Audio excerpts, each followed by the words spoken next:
evening and welcome to our last edition of Poker Tonight. Over at the Rio, the main event final table is going on right now. This morning, the WSOP head honchos held a press conference, and of course, we were there. Jeffrey Pollock opened it up with some comments about this year's World Series.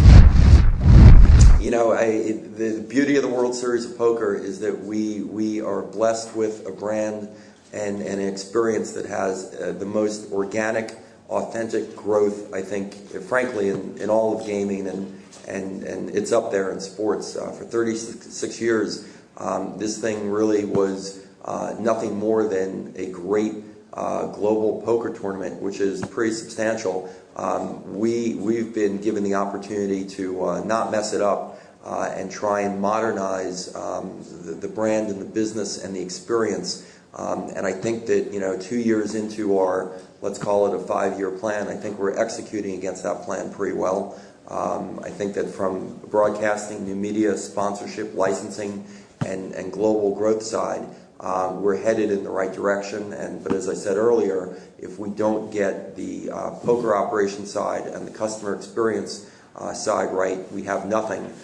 There too, we are absolutely headed in the right direction, and I feel great about the product that was put on the floor, if you will, this year. And then in terms of our globality, World Series of Poker Europe is where we turn our attention to as soon as we hand out the Champions bracelet sometime tomorrow morning, and hopefully tomorrow morning.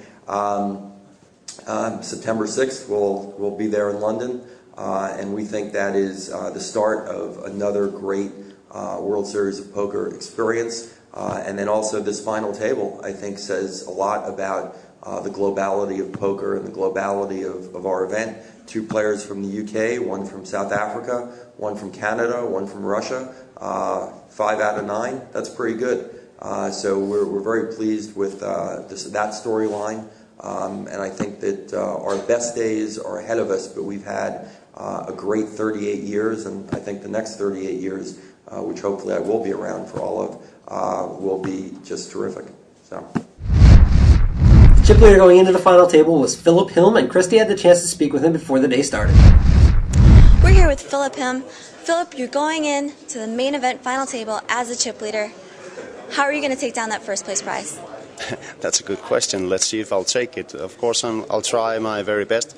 I'll play each hand, see what situation arises, and try and make the best of it. Make the best of every hand, change my strategy, adapt to how the players are playing, and just try and hold on to my chip lead and increase even more. Who do you think your toughest opponent will be at the final table? I'm not really sure. A lot depends on how the cards are running and who gets chips, who doesn't have chips. Of course, now there are 3 of us with about 20 million plus, and at this moment, the guys with the most chips are the most dangerous ones. Unfortunately for Hilm, he was not able to maintain his chip leader status at the main event final table. As soon as play began today, Jerry Yang won a very big pot off of Lee Childs. Right after that, he won a big pot off of Hilm himself. That vaulted Jerry Yang into the chip lead. That gave Yang the chip lead, and when Hilm pushed with a pair of 5s and a flush draw, Yang called and knocked him out with a pair of kings. Yang is the current chip leader and has over half of the chips in play. Before the final table began today, Yang announced what he plans to do with a portion of whatever he wins. And I plan to pledge, I want to make it known. In fact, I just put a call to Dr. Jones, Larry Jones, President and CEO of Feed the Children, just before I came into this room, asking for his prayers. I will make 10% of my winning. Win or lose, 10% of my winning today will be split among Make-A-Wish Foundation, Feed the Children, and the Ronald McDonald House at Loma Linda University, where I got my graduate degree from. He seems to prove the point that good things happen to good people. It seems that he can't do anything wrong at this final table, and he's got the chips to prove it. After Hilm busted out in 9th place, the next player out was poker pro Lee Watkinson. Now, many figured him as a favorite to win this event since he had so much more experience than the other players. Watkinson moved all in with ace-7 and was called by Yang's dominating ace-9. He failed to improve, and Yang raked in even more chips. Watkinson earned over $500,000 for his fine 8th place finish. If Watkinson had won the tournament, he would have won more than twice as much as the $8 million first place prize. Full Tilt would have awarded him an extra $10 million if he won this year's main event. It's no rumor. I came in through I won a tournament. You got $12,000 with that. You could use it to buy a seat in the World Series, and if you did choose to do that and won the tournament, you get a $10 million bonus. But it was not to be. Amateur Lee Childs went out in 7th, and Havad Rain Khan was the 6th place finisher. John Calmer went out in 5th place courtesy of South African Raymond Ram, and he was the first person to be eliminated and earn over $1 million. The remaining 4 men at the final table are guaranteed to earn at least $1.8 million each. 5 players have been knocked out, and Yang did the dirty work 4 out of 5 times, which helps to explain his massive chip lead.